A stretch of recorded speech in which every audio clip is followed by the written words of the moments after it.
Tránh mau.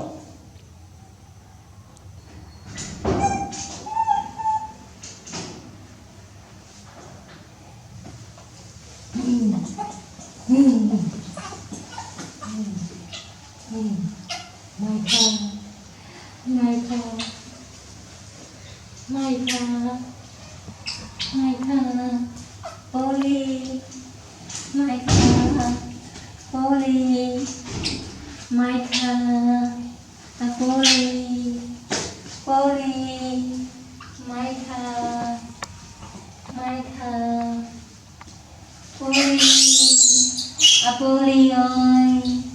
Polly ơi, nó mày thở, nó mày thở, cái nhà mày thở, nó mày thở rui vậy, nó lên cái bà nữa, là bộ bạt, mới chứ gì, má cái gì nữa, mày thở, mới chứ gì, mới ba kỳ ôi chứ.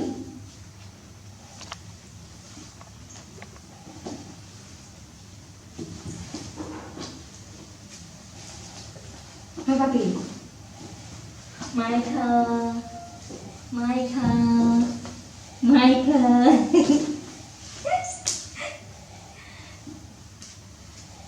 muốn bự lạ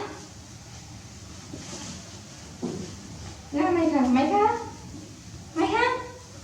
mua mặt số á ha Michael mày có gì mua mặt số sự đại mang sự bạc mang đi hả nè mà coi lên này rồi ôm lên này có em một gì rồi mất chờ mày rồi và kia cái gì mày thở Polly ơi Polly ơi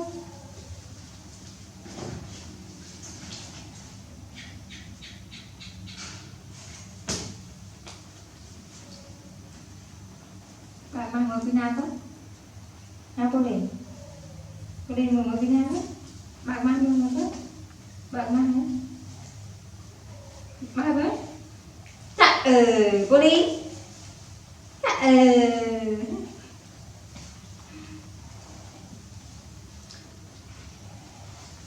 để khơi nhảy làm xô này bạn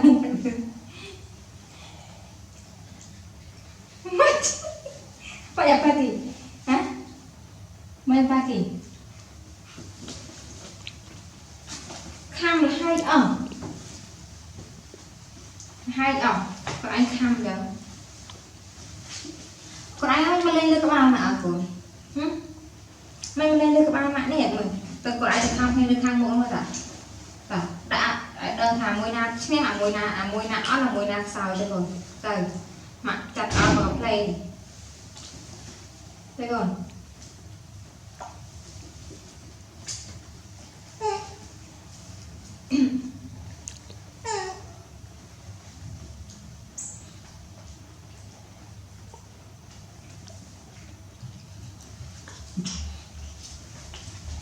chui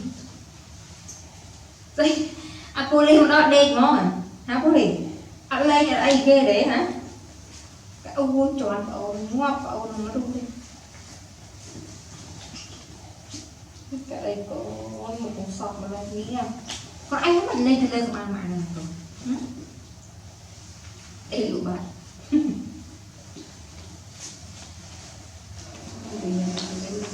ôi chui phải công ty sọ mặt chứ ôi chui phải công lên tin sọ chứ á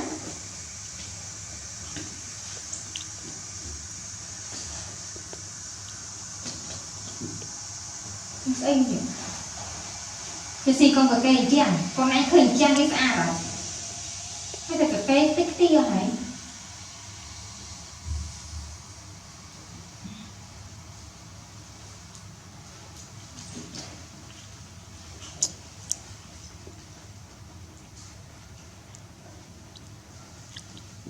cái từ này vậy cái từ này có cái đó chưa từ này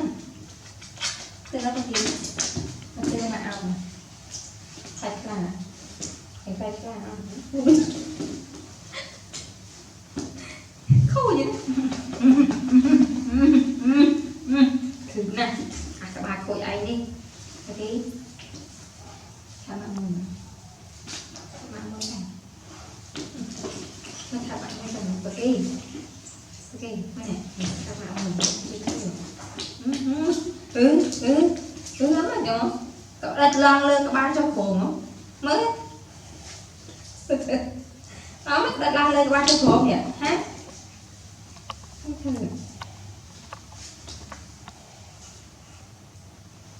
mà lên thang này mà hoa còn ai nhớ mặt tay cả thang lên còn mày cả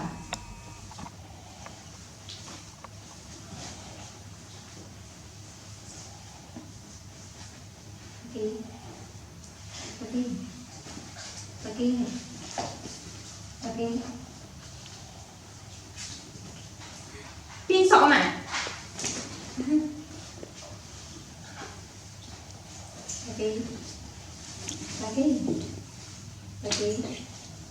cái này ok ui gì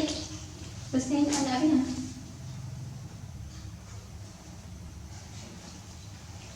nào có gì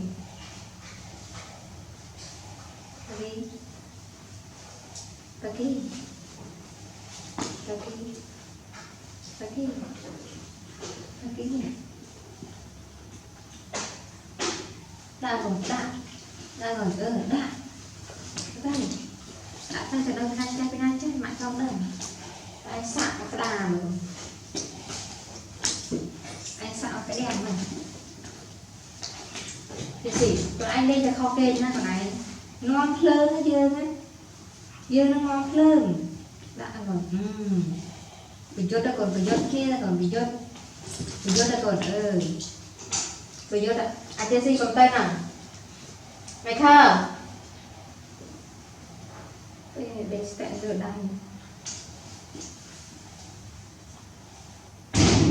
đã mơ rồi đâu vui ra chân ra chỉ ra rồi mà chọc đằng không bắn kia là miệt bắn kia là chạm đây rồi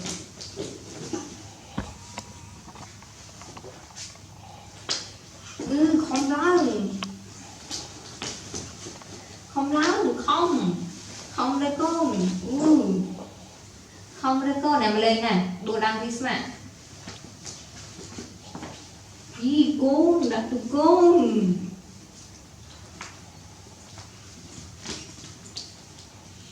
này ông thăm ai đó thăm thì ai ở đây thì ai nhỉ mình là đi được đào đây nè chưa đấy